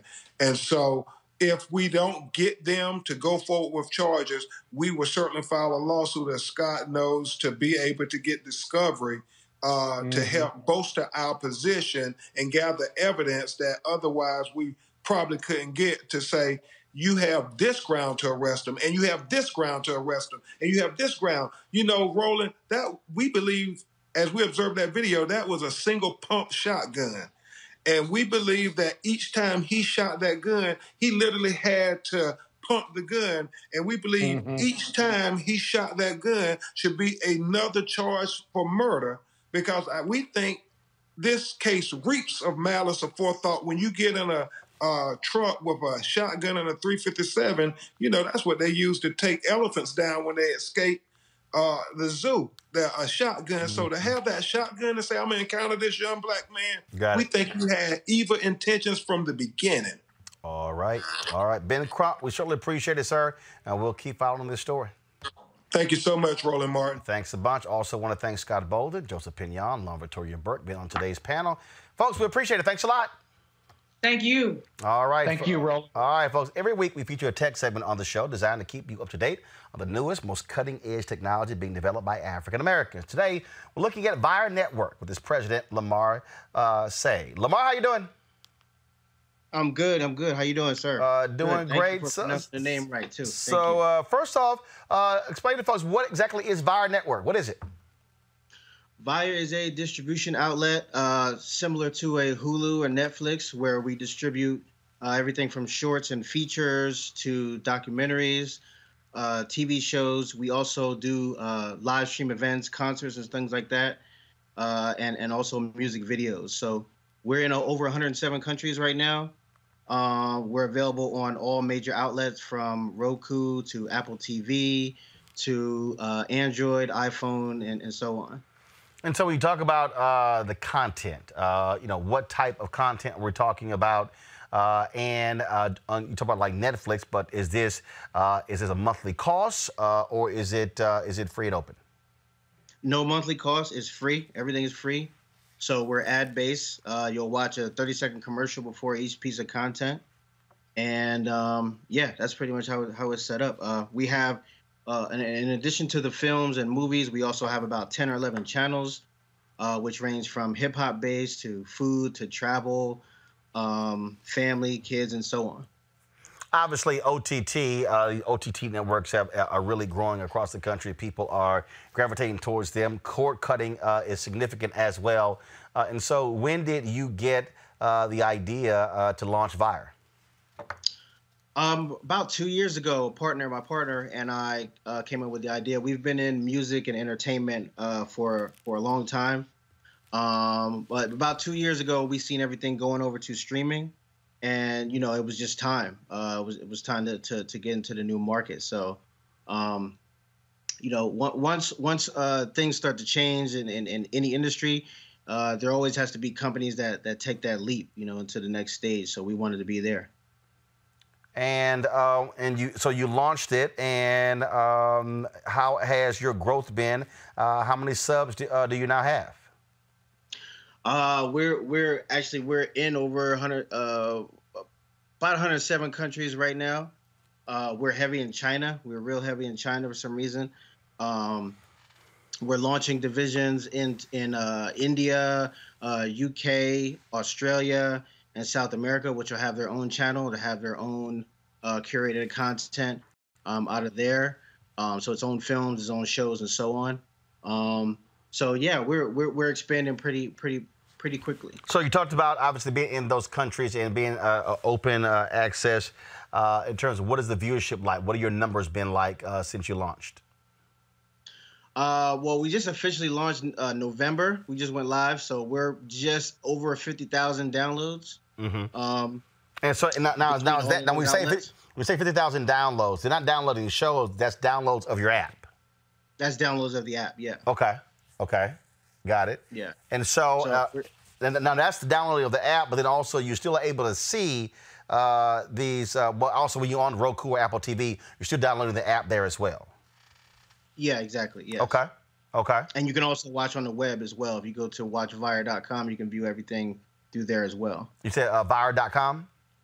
Watchvyre.com. Yeah, watchvyre.com. Okay, watchvyre.com. One of the things when we talk about OTT networks that people don't understand is that you are, when we watch it on YouTube or Periscope or Facebook or Instagram, those companies are bearing the brunt of those viewership costs.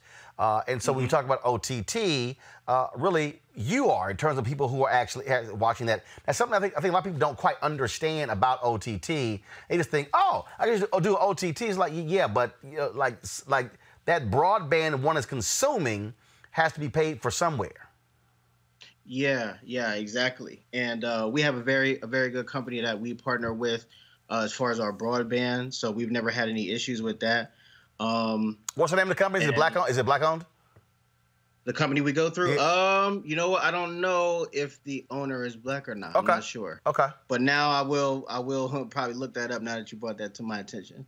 Okay. The only reason I'm asking is on Friday I'm going to have a guy on the show who has actually an ad program that when African American, I talked to him last week, that when you press pause, in a matter of seconds, folks are competing to what video to show you when it's paused.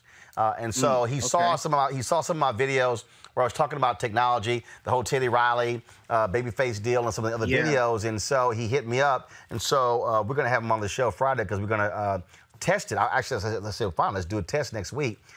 Test what that's like, that particular program.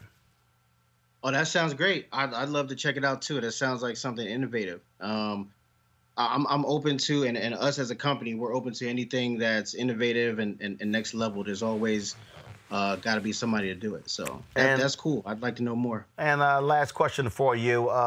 Do you think that you're seeing, are you encountering more of us operating in these spaces, looking at how cord cutting has gone? I mean, look, you got folks out there, obviously, black folks have done content, but it's a whole different deal to say I'm a content person versus somebody who say, no, now I want to actually operate my own channel, operate my own network. When you say dealing in this space, you mean as far as an owner from our from an ownership standpoint, yes. Not really, which is sad. I think it's very new for people, so a lot of people are still scared. Even in our position, people that we come across are still kind of skeptical. They don't know how to get paid, how to build it out and things like that. So I've seen people get interested after they kind of have a conversation with us, or they might get inspired by somebody else in tech that's built a certain app. But I think it's growing. We just have to get rid of the stigma that being in tech is nerdy and it's not for black people and all that stuff. So it's very beneficial. All right then, folks. Here we go to my iPad, please. And so again, folks, the web base is WatchVyre, WatchVyre.com. And you can actually, you see the promotional there. You can also, again, download the app Vyre, V-Y-R-E network as well. Lamar, I certainly appreciate it, man. Thanks a lot. Yeah, thank you. Thank you for having me. Have a good one. All right then, folks. Going to go to a quick break. When we come back, have some fun with comedian Lou Nail right here on Wild 'N Out Wednesday on Roland Martin Unfiltered. You want to support Roland Martin Unfiltered? Be sure to join our Bring the Funk fan club. Every dollar that you give to us supports our daily digital show. There's only one daily digital show out here that keeps it black and keep it real as Roland Martin Unfiltered. Support the Roland Martin Unfiltered daily digital show by going to RolandMartinUnfiltered.com. Our goal is to get 20,000 of our fans contributing $50 each for the whole year. You can make this possible. RolandMartinUnfiltered.com. All right, folks, as always, need to have a little fun, a little laughter, and there's nobody who is more hilarious and more ignorant than my next guest, that is comedian Lou Nail. Lou Nail, what up? Hey, Roland, can you see me? Yes, I can see you, and thanks for getting dressed, because last time, when I had my News One Now show, your ass was all in the bed, butt naked, doing the show. Listen, I didn't get no complaints, did you? Well, luckily, first of all, y'all need to understand, we had News One Now, it was 4 o'clock in the morning, and we were on, and so Lou Nail used to get up early to watch the show, and so I told her, I said, well, now, you ain't got to get up early. This is the middle of the day for you in L.A. Well, I'm ready now. It's very, very warm here in Los Angeles today. And I must say there are some really good things that have come out of the quarantine for me. What's that? For example, I haven't had a bra on since March 16th. Thank you, Jesus. And I also, I feel like these guys, these gentlemen, are really finding out who the women are that they're married to. Now that these tracks done got loose and these nails done popped off and they're not getting dressed up every day no more and they're not out fine dining. You gotta figure out if your wife is a top ramen girl or a neck bone girl. Look. Now you really finding out. You really finding out who you with right now. Hey, see that? Lunel, you nailed it because there's a lot of people. It's a lot of people sitting here didn't think about that kind of stuff before, and so they figured, we can always go out. We can always now. No, you got to earn that thing. So I know some folk been sitting here going to YouTube and trying to watch videos. Because, look, there's some people out there, men and women, hell, they can't even boil water. Well, you know, you can go to YouTube, and it's just like singing or acting. You can teach anybody how to cook, but you can't teach them how to cook. That's in them. You can teach anybody how to sing, but you can't teach them how to sing. That's in them. Right. You can teach a person to be a comedian, but you can't teach them to be a great comedian. That's in them. So, you know, you might can get enough food out of somebody who's not a good cook to live, but you'll be running back to Ruth Chris the minute the door's open. So, all this time at home, has there anything that's happened where you said, ooh, I am sick and tired of my husband? Yes, we only argue in the bed. Ho. Because wait, hold on. Y'all argue in the bed? Yes, because he and I sleep like two wild animals. It's like Joe Exotic and Carol Baskin in the bed. You know, I'm flipping. I sleep at the bottom of the bed with my feet on the pillow. I come back up. We have the fan on, the fan off, the covers on, the covers off. He's over here. I'm over there. My arm hurts. Move. Your arm hurts. So we do all that dance. But I know that there's a million women out there and men who are quarantining by themselves who wish they had somebody like that to argue with. Because there's beauty in the bitching, too. You know what I mean? You're married, Roland. I take that. Like you guys sleep together. Hey. I'm sure that you're no picnic to sleep with every night. Hey, first of all, baby, I am a picnic. I'm to sleep with every single night. You a snack. But that picnic and a snack roll. No. I'm a full damn meal. So let's just be real clear. I ain't no snack. I ain't no snack. Ooh, I'm gonna have to take a sip of margarita now. But see, that's also why you get a big enough house there. You can go to another room. Praise God for my house. Because when I get tired of being in that room, I go in that room. Get tired of being in that room, go in that room. Get tired of being in that room, I go in that room.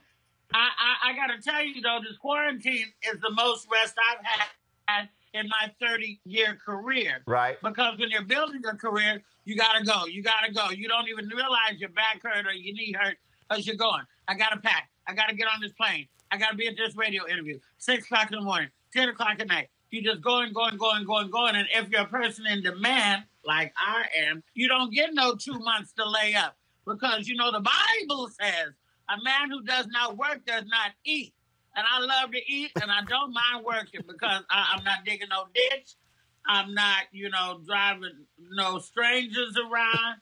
I'm not doing anything weird like that. And I really enjoy my job. I think it's a shame that people didn't realize how much we need the audience. I don't care if you're Ellen, Wendy, or nobody. We need an audience. The laughter is what makes the show exciting. And I think all the shows have fell flat. Seinfeld, everybody has fell flat since we don't have the audience. They think they need us, but we really need them. Now, Luenell, this coronavirus thing has also exposed us to far more celebrities than we have ever seen.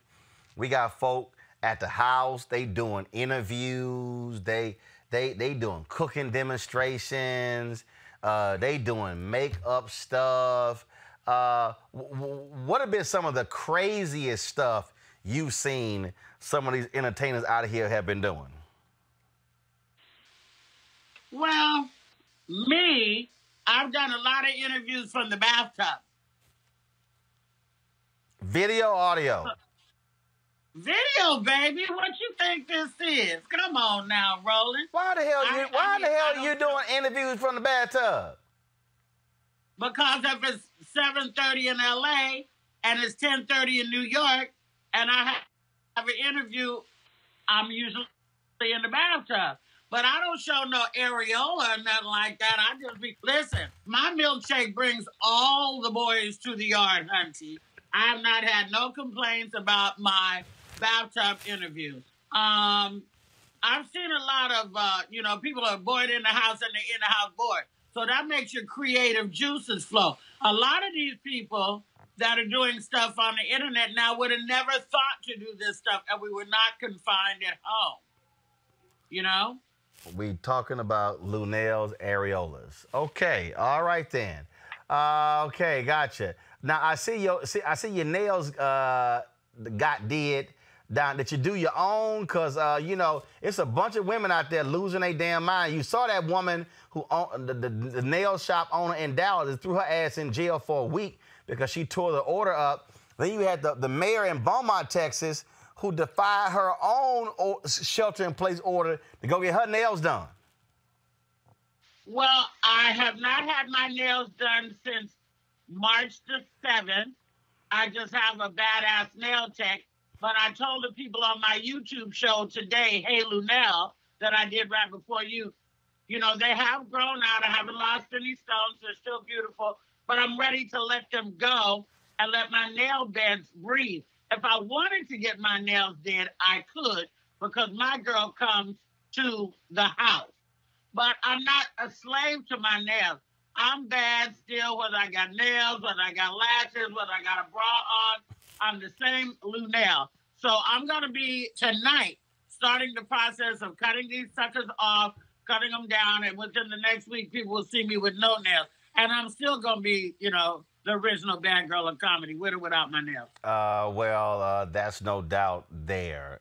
And so you talk about your YouTube show. When does it air? What time? And where? Well, if you follow me on Instagram at Luenell, Luennell, the link is in the bio. And if you don't and you just have YouTube, you just go to Hey Luenell, HeyLuenell. And I just did my show live every Wednesday, and from 3 to 4 p.m. In LA time, Pacific Standard Time, 5 to 6 in Central Time, and 6 to 7 in the East Coast. And if you don't watch it live, no big deal. You can watch it on YouTube. Today we did the Cinco de Mayo, Seis de Mayo edition because I didn't have a show yesterday. So I had to celebrate my Latinos y Latinas today. I don't let a holiday go by. We can tell. All right, Luenell, give out everybody your Cash App. Oh my God. Okay, my Cash App is $ Hey Luenell, HeyLuenell. And I got to tell you, Roland, as sad as I am about Essence Festival being canceled this year, because my boyfriend, Bruno Mars, and I, he was supposed to be performing there. Right. I was supposed to be performing there, Janet. But one thing I can always looking forward to at Essence Festival is you, Roland, because what they don't know, if they don't know that you're a dance machine. Watch them get down. I'm a dance. Yeah. And I have the receipts to prove it. I got pictures, Roland. Don't get snarky with me. I'll release our pictures. You can release them. This video of me dancing already on YouTube. That don't mean nothing. I ain't scared. We wasn't dancing. That's okay. See, y'all, right there. That's that margarita talking right now. All right, Luenell, always good to see you. We appreciate it. Thanks a lot. Thank you for being the voice of Black America, Roland. You rock. I appreciate it, Luenell. Thanks for supporting. You have a good one. Absolutely. Bye, everybody. All right, y'all. Cash App, $ Hey Luenell, HeyLuenell. Y'all, she ain't got no sense. All right, shout out to all the people who joined our Bring the Funk fan club in the last 24 hours who have given $50 or more. I told y'all you're going to get a personal shout out. Look, I'm real clear. I'm trying to get to 20,000 fans by the end of the year. Right now, We're sitting at about 5,800. We got lots more work to do, but we got 7 months to really get it done. And so joining me right now is, first of all, the folks, Alexandria Prentice, Andrea Smith, Avon, Blaine Dickinson, Constance Moore, Diva Empowered Magazine, Donna Burgess, Donna Frazier, Ebony Gully, Hope Bly, James Hollis, James Washington, Jamie Hooker, Jonathan Jarrett, Kevin Wembley, Lavinia Dover, Law J, Mavis Knight, Michael Smith, Mitchell Brown, Narita Collins, Oslo Inc., Patricia Keys, Raina Boutique, Rudolph Howard, Shalinda M. Lewis, Tavares Kuntz, Travis Everett, Ursula Hamilton, Vanessa Howard, William Sanders, Xavier Samuels, and Zakia Glass. All right, folks, don't forget, again, if you want to support us at Roland Martin Unfiltered, all you got to do is you can give via Cash App right here. Put it up, Cash App, $RM Unfiltered, PayPal, paypal.me/R Martin Unfiltered. You can also give right there on YouTube, at our YouTube channel. More than 3,000 of y'all are watching today. Man, if all y'all support us, yo, we halfway to our goal. You, Facebook as well, y'all. This show, look, it's free. We don't charge you a subscription every single month. We don't have it behind a paywall. We want you to be able to access it, but we also need your support to make this possible because, trust me, the cameras, the lights, these monitors, this set, give me a wide shot, Henry, all of this, our control room, our staff, y'all, none of this stuff is free, but we want to be able to have, again, a platform that is showcasing African Americans. Also, let me give a shout out always, giving a wide shout, Henry, to my man Leroy Campbell, the art piece you see down there, right there, of course, showing multiple generations of black folks voting. Leroy hooked us up with that, and so we certainly appreciate him doing so. Again, go to RolandMartinUnfiltered.com to support what we do. We're here every single day, live, 5 days a week, 6 to 8 p.m. Eastern, doing something nobody else is doing. Why? Because we know we must control our voice, control our narrative, and we must always speak truth unapologetically. All right? We're going to see y'all guys tomorrow right here on Roland Martin Unfiltered.